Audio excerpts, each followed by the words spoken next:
Shalom, shalom, mis amados y hermanos, que la paz del Eterno sea sobre todos ustedes en sus vidas, en su familia, en sus caminares, en sus andares. El Eterno sea propicio a ustedes cada día. Bueno, estamos en la meditación hoy en el Sefer a los de Italia, Romanos, Caipere 15, Pasuk 13, y dice así: y el Dios de esperanza os llene de todo gozo y paz en el crecer, para que abundéis en esperanza por el poder de la Ruach HaKodesh. Pero estoy persuadido de vosotros, hermanos míos, de que vosotros mismos estáis llenos de bondad, llenos de todo conocimiento, de tal manera que sois capaces de amonestaros los unos a los otros. Mas en algunos puntos os he escrito, hermanos, con atrevimiento, como para hacernos recordar, por la gracia que me fue dada por Dios, para ser ministro de Mashiach Yeshua a los gentiles, ministrando como juez la promesa de la redención de Dios, para que los gentiles sean ofrenda agradable, santificados por la Ruach HaKodesh. Bien, pues hay a veces situaciones que se tienen en el caminar, en el vivir. Rab Shaul miraba su servicio al Eterno y su servicio al Ribi de una manera muy especial. Y dentro de los varios puntos que miramos acá, una de las cosas es que él entendía el gran privilegio que tenía de servir y consecuentemente esperaba que todas estas cosas que estaban sucediendo en el entorno de las comunidades ahora mezclas o mezcladas entre judíos y gentiles tuvieran el apego, tuvieran la capacidad de sobrellevarse, la capacidad de caminar juntos, la capacidad de edificarse, la capacidad de crecer, la capacidad de poder elevar sus vidas de una manera importante delante del Eterno. Pues dice: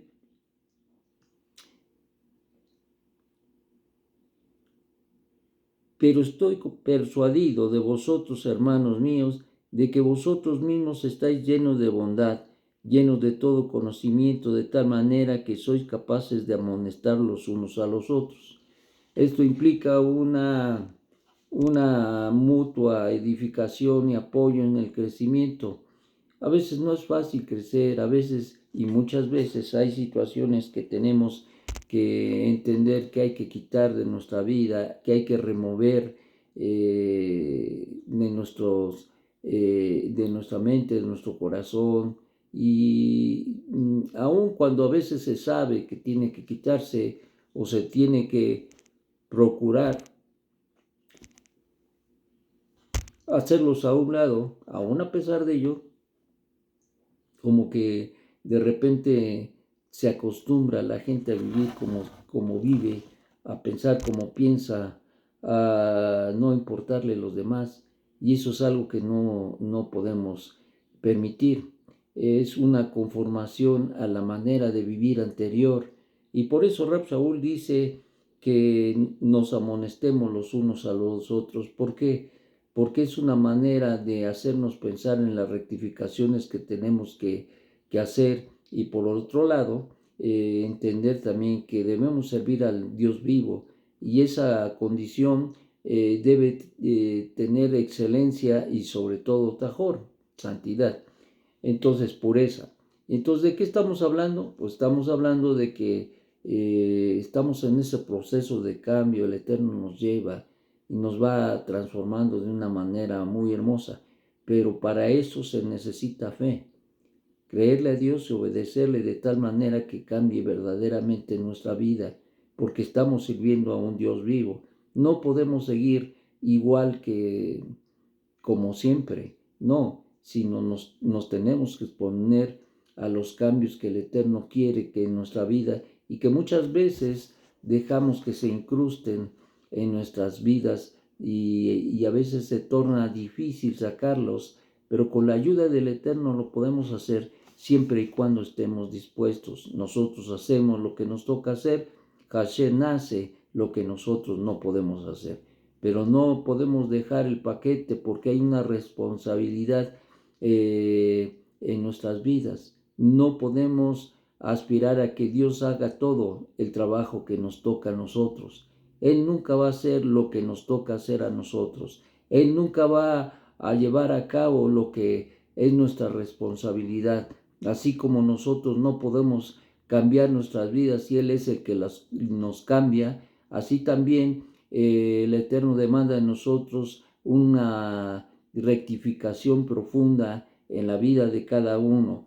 Por lo tanto, esto de amonestar los unos a los otros tiene que ver con el hecho de nuestra responsabilidad de hablar cuando vemos cosas que no están correctas. Tenemos que hablar con nuestros hermanos, con el hijo, con quien tengamos que hablar. Tenemos que hablar para hacer estas rectificaciones y constantemente permanecer creciendo. No es solamente nuestra responsabilidad atender nuestra vida, no, sino también nuestra responsabilidad es ver por los demás. Nuestra responsabilidad es la empatía, el ponernos en el lugar de los otros, el mirar, no para criticar y no para subyugar, no para pisotear, no para hacer mirar y hacer sentir mal a la gente, sino porque deseamos que la gente se transforme, cambie. Y a veces es necesario la reprensión, a veces es necesaria la exhortación, a veces se hace necesario que nosotros hablemos claramente con los hermanos, con nuestros familiares, con nuestros cercanos. Se hace necesario. Y a veces es difícil porque nos hemos hecho una forma de vivir que no queremos que nadie nos diga, que no queremos que nadie nos incomode, porque es incomodidad y consecuentemente eso hace que el ego se fortalezca, eso hace que nuestra manera de vivir sea la misma, porque no estamos dispuestos a escuchar, porque no estamos dispuestos a cambiar, sino queremos seguir la vida, queremos seguir viviendo la vida como nosotros nos gusta, o más bien como le gusta al Yetzer Hará. Y eso devalúa, retarda nuestro crecimiento y nuestra transformación. Por eso es importante la exhortación, por eso es importante que nosotros no solamente veamos nuestra vida, pero también la vida de los demás, porque es importante que nosotros apoyemos a los demás en este caminar y elevación. Mas en algunos puntos os he escrito, hermanos, con atrevimiento, como para haceros recordar por la gracia que me fue dada por Dios para ser ministro de Mashiach a los gentiles, ministrando como juez la promesa de la redención, para que los gentiles desean ofrenda agradable. Lo que decíamos es el proceso de transformación, de cambio, y finalmente Dios nos recibe como llegamos. ¿Se acuerdan del hijo pródigo? El hijo pródigo se fue, hizo lo que hizo, como quiso, y terminó mal, muy mal, apacentando cerdos. Es una situación, pues digamos, que nos ilustra metafóricamente un estado espiritual grave, muy grave. Y estando en esa condición tan triste, se recordó que tenía un padre, que tenía una casa, y que sí tenía a dónde vivir y a dónde acercarse a la mesa. Pero él estaba viviendo en una condición que a su padre no le agradaba ni tampoco aceptaba. Y él tuvo que hacer una rectificación. El padre no fue y se lo trajo y de los cabellos o de las orejas y lo obligó a que no, sino que esperó el tiempo, como aprendimos apenas, esperó el tiempo y las circunstancias obraron en su vida para que él experimentara verdaderamente la teshuvá y entonces volverse al Padre. Y en ese proceso precisamente de cambiar, en ese proceso de transformar, es la parte que le toca al hombre.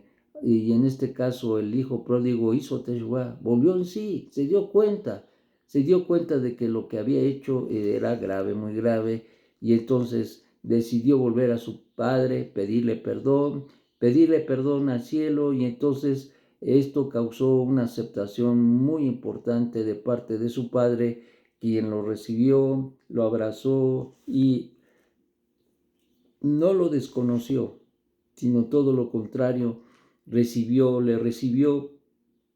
y le recibió no solamente la persona, sino también recibió su actitud diferente, y esto causó un cambio extraordinario en la vida de este hijo que se había alejado de los caminos, que había alejado a su padre y que vivía de una manera impropia.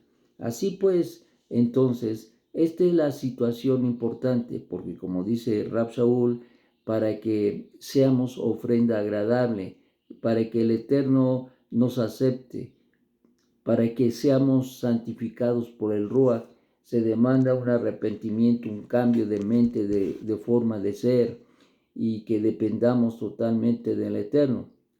Entonces, esto es algo extraordinario, porque al final del día, el Eterno, quien es bendito, tiene un propósito para tu vida, para mi vida y para la vida de todos los que somos parte de su pueblo. Pero no nos debemos olvidar que todavía con la lucha que tenemos, Dios nos recibió como veníamos, como el hijo pródigo, y tenía que haber una transformación. Llama la atención precisamente de que el padre, cuando vio a su hijo, le cambió las vestiduras, que habla de una transformación, le cambió la forma en que él vivía, es decir, le invistió de la justicia para que él pudiera tener una relación adecuada con su hijo. Y en este caso, dice el texto, que le puso ropas, lo vistió, lo cambió, lo enjolló, que habla de una transformación y de una aceptación de parte del cielo para todos. Cuando nosotros hacemos lo que tenemos que hacer, entonces Dios hace lo que no podemos hacer. Y esto fue lo que sucedió con el hijo pródigo, pero también es lo que sucede con nosotros cuando nosotros verdaderamente nos humillamos delante del Eterno, cuando nosotros verdaderamente aceptamos nuestra condición y decidimos que es hora de cambiar. Que el Eterno nos ayude a pensar en esto y que no seamos religiosos por dentro de una manera y por fuera de otra manera. No, Dios conoce nuestros corazones, conoce nuestra manera de vivir, y debe de ser legítima, debe de ser pura, debe de ser acercándose y permitiendo que el Ruach HaKodesh nos santifique, nos transforme, nos eleve y nos una al Todopoderoso, al Santo de Israel, porque es el sí y el amén del Eterno. El que comenzó en vosotros la buena obra, la perfeccionará en el tiempo de Mashiach. Y esto es precisamente lo que nosotros tenemos en nuestro corazón y debemos buscar. Que el Eterno te ayude a poder reflexionar mucho en este tema, y que tú pongas toda tu parte para que el Eterno haga la parte de transformación, de cambio y de santificación en tu vida. Shalom, shalom.